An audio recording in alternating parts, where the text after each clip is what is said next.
Hi, and welcome to Fieros' Storytime with me, Fieros, on the channel of Fieros Reborn, because I was dead and then I became again reborn, and so on. Let's put some glasses on. Yeah, how can we have fun in the miserable depression that is today? Ooh. Oh yes. Hello there, boys and girls. I'd just like to start telling you the story of the time when I was, when I had a kiss in New Orleans, believe it or not, yes. People like me, old people with glasses like me, we do get to have the kisses as well. Yeah, believe it or not. Yes, I was in New Orleans, you see, and I was staying with my good friend Will. Now, Will was a man, a tall man, isn't it? He was a tall man with blonde. He didn't have blonde hair. Okay, all right now. Okay, that's too much. Well, is it too much? I like them, but I can't actually fucking see anything through them, really, and I can't concentrate on being sensible because I look like a moron. And now you listen here, lady, or man, or person. You listen well.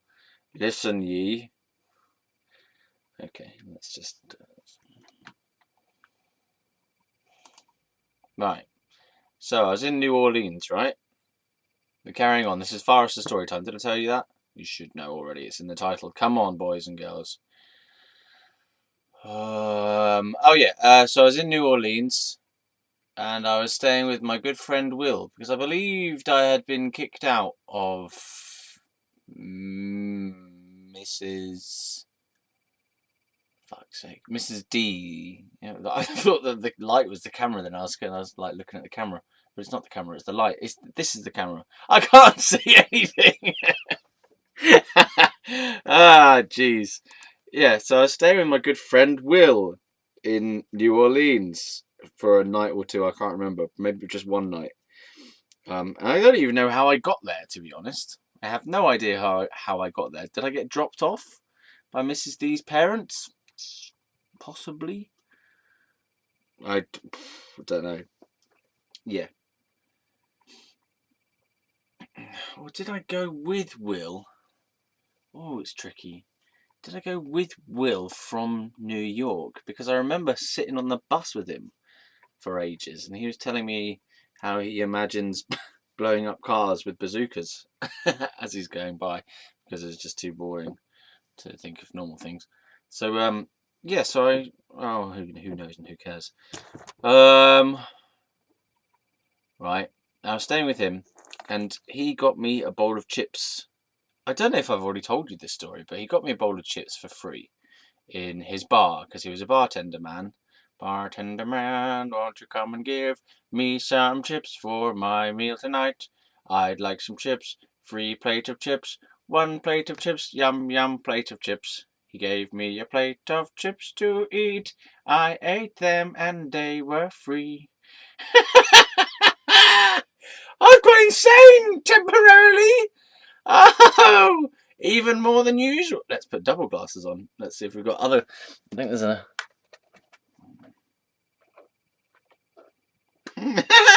Double glasses.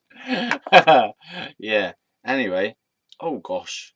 Oh yeah. There you really get the double vision on that. Yeah. Oh yeah. Oh, it really helps. That does. That's extra double, extra glass power. You know, just in case you need it. Oh yeah. That's it. So I was in New Orleans, and I got given a plate of chips, as I keep saying a million times an hour. Given a plate of chips, given a plate of chips, given a plate of chips, given a plate of chips, given a plate of chips, given a plate of chips, and then because I was a fluid sexual being, I just went like this wherever I went, sexually wise. I just went because, as we know, I had sex with Mrs. D. Consensual, I shall say. I say, it was consensual. Ow, ow. Yeah, and then It was consensual on my part anyway. Ha! No. No, that's a rape joke there for you. No, it was actually on both sides. Okay. Okay. Yeah. And anyway, yeah. And I'd also had a weird thing with this guy in the hostel that I was staying at in Jazz on Lennox, where I let him play with my willy and I played with his willy a little bit. But we neither of us orgasmed, just in case you wanted to know that. Oh, Lord. And yeah, so I was fluid, fluid flowing about because I fancied that Nat girl, kind of, even though she looked like a dinosaur with a pitted face and had to chew everything a million times. Yeah, let's get rid of these. Yeah, so I was fluid, and I didn't really care. But I still preferred women, but I was open to men as well. Because remember, this is after I'd been out with Mr. B, the male person who I went out with for 2 years. So let's say my sexuality was not particularly settled, and it was fluid and flowing around, yeah? And I was in the bar where Will gave me the free plate of chips. It just sounds like I'm just saying the same things over and over and over again. Free plate of chips, free plate of chips, free plate of chips, free plate of chips. And he said, would you like a free plate of chips? And I said, yes. Yes, please. That would be amazing. And he got me a free plate of chips, believe it or not. And then, and I ate them. Okay, and then there was this other waiter, bartender guy, dude, who was a homosexual. And I think I asked him as much. Are you a homosexual? I said, quietly, under my breath, with a wink and a nod. I don't know. I think I said, I don't even know if I asked him or not. It was just obvious that he was gay. Oh, it's obvious when someone's gay. Oh, you shouldn't be saying things that it's obvious when people are gay because that's stereotyping. Shut up. It is obvious sometimes when some people are gay, and if it's not obvious, then fine. Oh, you shouldn't assume what people's sexual. I don't care, right? It was obvious to me, and I was right. What are you gonna do about it? Call the stereotype police? That might happen in the future. You never know. It was obvious he was gay because I had my gaydar on bing bing bing bing bing mode, which was the who's gay around, and I asked him. I said, "Hello, dear." Well, I didn't say "hello, dear," probably, because that's something I do now, not then. This is now. That was then. Now then. Now then. Now then. Now then. Now then. You listen. Yeah, and I asked him, "Do you want a snog?" And he went, "Yeah, all right then," in an American accent. "Yeah, all right then." And I said, yeah, okay, meet me around the side in like 30 seconds. Or maybe he said that bit, actually. I think he said that bit. He said, meet me around the side in 30 seconds. I don't know what he sounded like. Hey, baby, meet me around the side in 30 seconds. And so I did, and I met him around the side, which was the little bit where they had like there's sort of a bit in between the kitchen and the restaurant, little bit where the waiters sort of fiddle around in their aprons and write things and stuff, and there's a till thing there, I suppose. And he said, yeah, meet me around there in like 30 seconds. And so I did. And we had a moment. We had a little, it was good. It was that was the only good homosexual experience I've ever had, actually, thinking about it. That was a pure, clear, clean. I wanted it, he wanted it, right? And with Mr. B, I was not sure that I wanted it, okay? I went through a whole 2 years thinking and feeling like I didn't want to be there. And like the beginning part of that relationship with Mr. B was an experiment to see whether I did like it or not, okay? And I got to it and I was like, oh God, I don't like it. I need to get out. This person in this little restaurant bar thing, I was like, yes, I do want this. I want to have a little snog. That's it. That is the definition of my desire at this moment. I just want to have a little snog. If you're going to write it down on my desire list, I want to have a little snog with that guy over there. That's it. Not further than that. I don't want to take his number. I don't want to do anything further than just have a little snog, and that's it. So I said to him, do you want to have a little snog? And he went, Yeah, I guess I do, yeah. Um, meet me around the side in 30 seconds. These voices are amazing.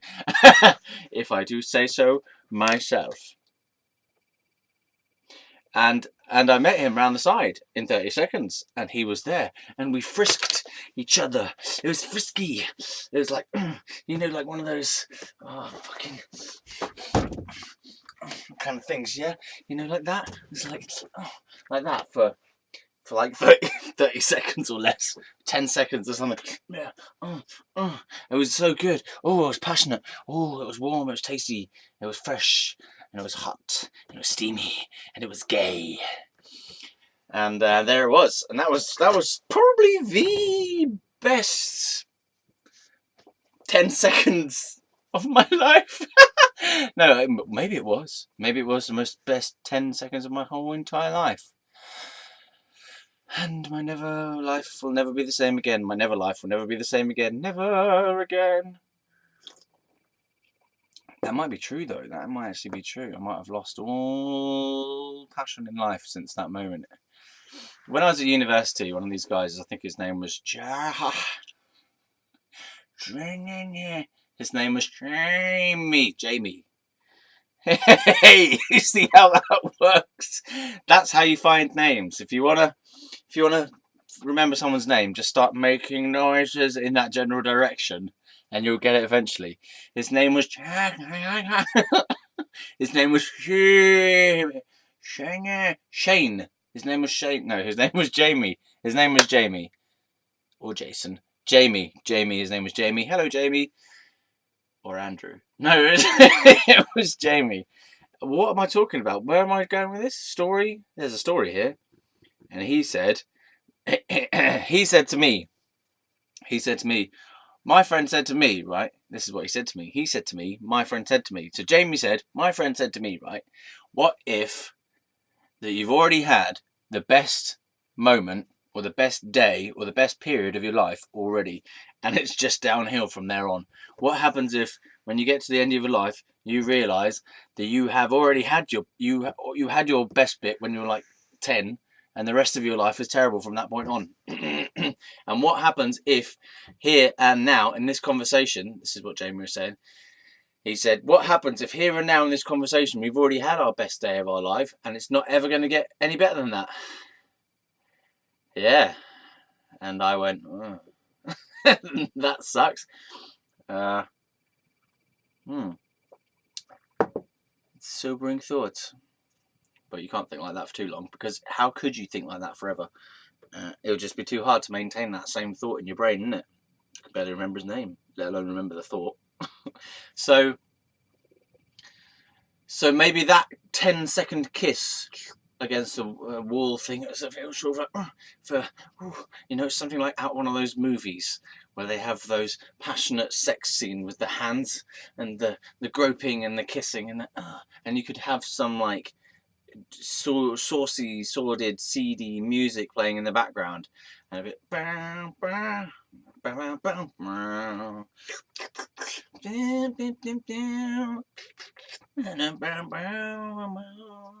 Yeah, it'll be all that.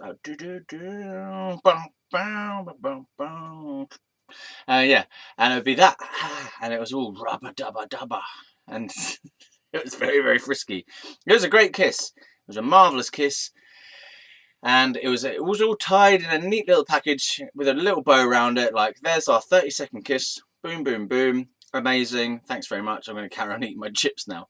And that was it. It was the most perfect little moment of the whole, I don't know, of the whole evening, for sure. It was a perfect moment for that evening. And the beauty of that moment for me, right, was it just went so smoothly. It was so easy that I just said to this guy, do you want to have a kiss? And he was like, yes. And I was like, cool. 30 seconds around the corner. Yes. Awesome. Boom. Did it. Nice. Great experience. Very, very nice kiss. Tasted of chips. I tasted of chips. I mean, I can't remember what he tasted like, but it was raunchy. And then and then I sat back down again because it was just that was why it was such a good thing, because it was so easy. There was no strings about it afterwards. It was like, this is what I want. I get what I want, and now that's the end of it. Like, I didn't want it to go any further than that, and it didn't go any further than that, and he didn't care, and he didn't want it to go any further than that, and it was fine. And it was like, that was the best, most easy sexual interaction. There were no complications to that sexual. It wasn't even sexual. I might have rubbed my knob against his a little briefly there for a moment. I don't know. I can't remember. Yeah. But yeah, it was it was such an easy, uncomplicated moment.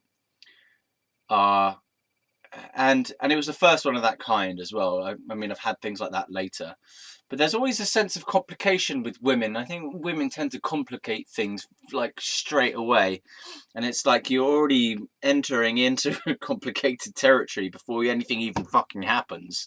You know, you have to navigate the labyrinth of their brain before you get into even like the area where it says on a little plaque in the labyrinth, would you like to have kissing with me, sex with me? How long do you want to be in a relationship with me for?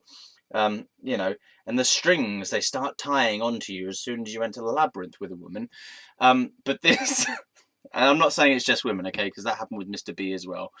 But this particular person in this particular restaurant for this particular kiss was just the perfect moment of kiss.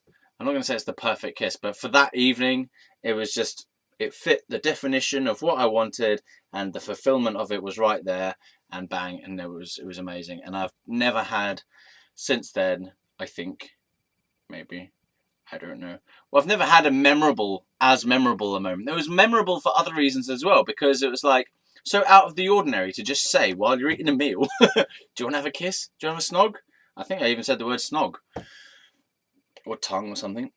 And he was just like, yeah, let's do it. In an American accent. Yeah, let's do it.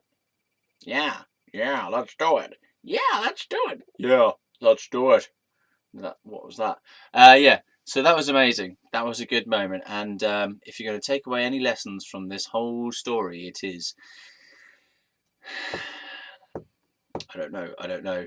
If only it could be that easy with everyone, huh? If you just went to someone, when you first meet them, you're like, do you want to have a snog? And they say yes or no, and there's no hard feelings if they say no, and you're just like, okay, fine. But when they say yes, you're like, amazing, let's go around the corner, have a little frisky snog, and then carry on with the meal. I think that should be allowed. I think that should be on the menu, in fact. I think that should be on the menu wherever you go. Do you want to have... And I'll have a snog at the end of the meal, please. Coffee. I'll have a coffee and a snog. I don't want to pay for the snog either, thank you.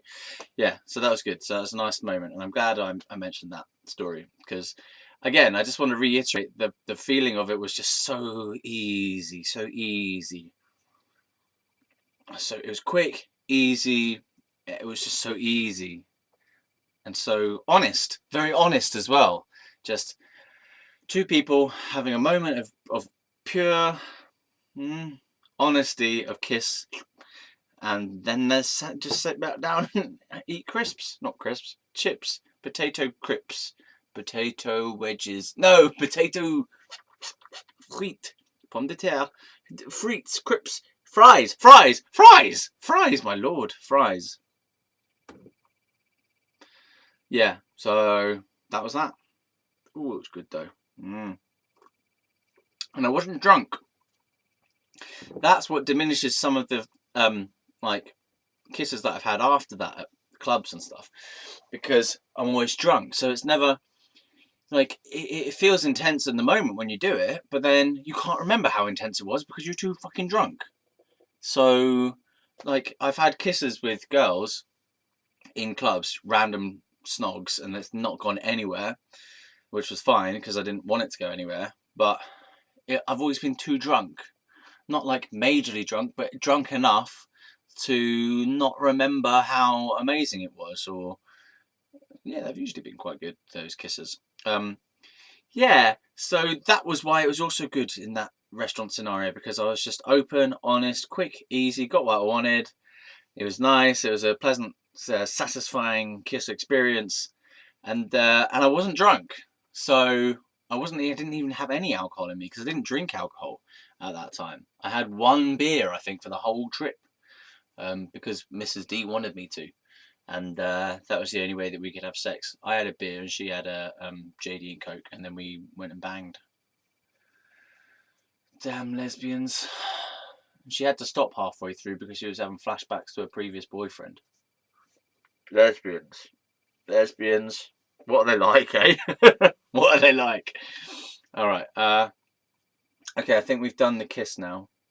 We've had that kiss, very, very good.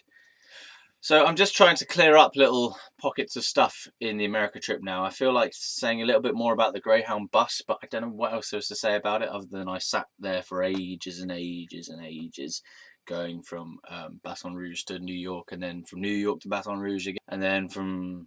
Oh, because I went there twice. So I must have gone from New York to Baton Rouge, and then from Baton Rouge back to New York, and then from New York back to Baton Rouge. And I can't remember where I got my plane from, actually. I must have got my plane from New York. So I was on the Greyhounds for a lot of time. Yeah, they were long. Oh, man, it was like 36 hours, I swear. Or 18 hours. Some amount of hours. Oh, it was long. So long. I'm just doing a long, so long. I'm just going to do a little... whatever you call it, Baton Rouge serial killer. That's not bad.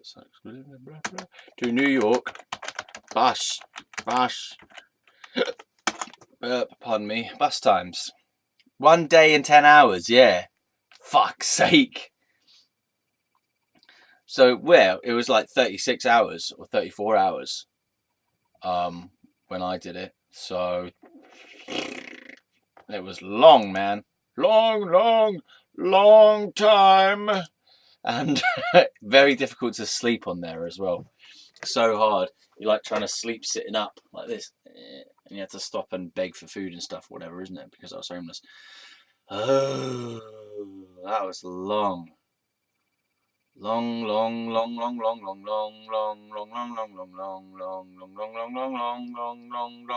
And like you get to the point where you've listened to all your music. And you're like, oh, my brain hurts from listening to music, and I'm still bored, and there's nothing really you can do, so you just sit there like zombified. I wouldn't mind doing it now. If I'd got on a Greyhound bus now for 36 hours, and I knew that was the deal up front, I mean, I knew that was the deal anyway, I think I would make a day of it.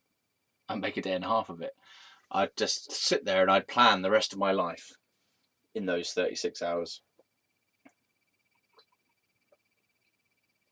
I'd just sit there and think about everything that has happened in my life, and then everything that I want to do in my life, and I just plan it in ridiculous detail for that whole time.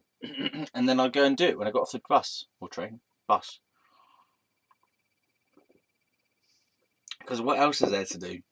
I think it would just happen naturally. If I was just stuck in one place for that amount of time, naturally my brain would what do you call that? Process. My brain would process everything that had gone before that moment, because it would just be idle. My brain would be idle, and it would just be like remembering things, getting bored as hell, and remembering even deeper things in the brain. And then when that had all finished, I might cry a few times while I'm doing that as well. And then when that has all finished, I'd be like, right, well, now that I've processed my whole past, let's what am I going to do next? And then I spend the next period of time planning my adventures.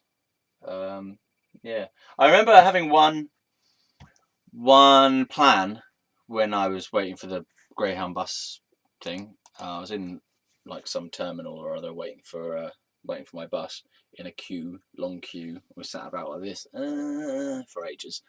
And I remember planning that when I got back, I was going to get a 4-poster bed and make my room into a sex boudoir. And it never happened. unfortunately. But I remember planning it. I was like, yeah, I'm going to be a sex stallion, and I'm going to have a boudoir, and I'm going to have curtains around my bed, and it's going to be all lugubrious and sexualized and romanticized. Had this whole vision of it planned out. And when I got back, I think I just couldn't be asked to do anything about it, and I was like, whatever. It felt too shameful as well to have a boudoir, a sexual boudoir. I wanted it to be like something out of Austin Powers. 4-poster bed with those curtains around it. That's cool. I've been in one of those before when I was with this girlfriend of mine. We went to Bath and we stayed in a hotel, and they had a 4-poster bed with the curtains around it, and it was pretty cool, I must say. So we should get one of those. We? Who is we? We should get one of those. Pardon me. I did try and create. Yeah, I kind of created a curtained bed at one point in my room. It was a single bed because I had a single bed at the time because I was trying to like maximize space in my room. Because a double bed takes up a lot of space in my room. My room's not that big, so you kind of got a double bed, wardrobe, chest of drawers, and there's not much walking space, like not much kind of floor space. Sorry. So I had a single bed in there for a while just to give me a bit of like freedom. I'd quite like to have a single bed in there now every now and again, but my mum paid for a really big bed in there, and it's a bit too late to change my mind on that now. It's like, I can't move it. It's massive and it's heavy, and I'd have to deconstruct it all, and I can't be arsed, and I just want to not, actually.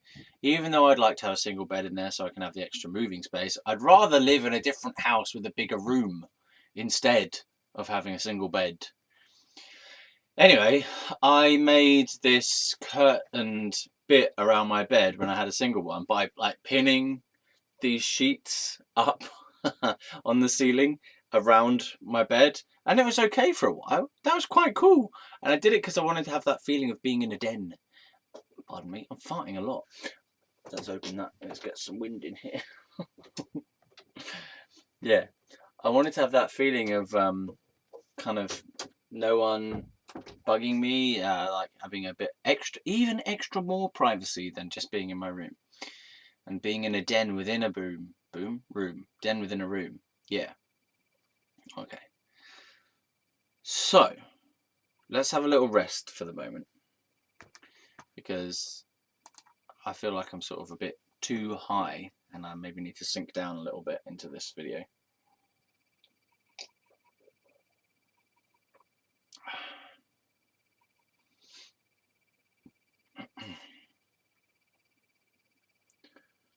Then again, that might just be it for this video. Half an hour's not bad, isn't it? Is it? Is it? Isn't it? I don't think my brain's working today. Okay, let's leave it at that.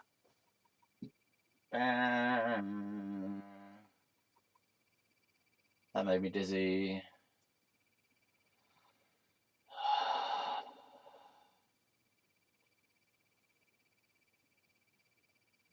It's very quiet in here. It's very, very, very, very quiet.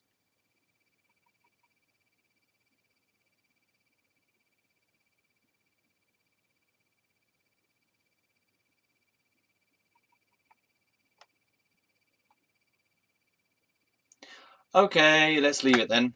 Let's leave this video because I don't have any ideas popping into my head right now. So let's just leave it at that. And I will say goodbye to you. Thanks for watching Fieros Reborn on Fieros' Storytime. Fieros' Storytime on Fieros' Reborn. Fuck my life. I can't even speak. Definitely finishing the video now. Catch you later. Thanks.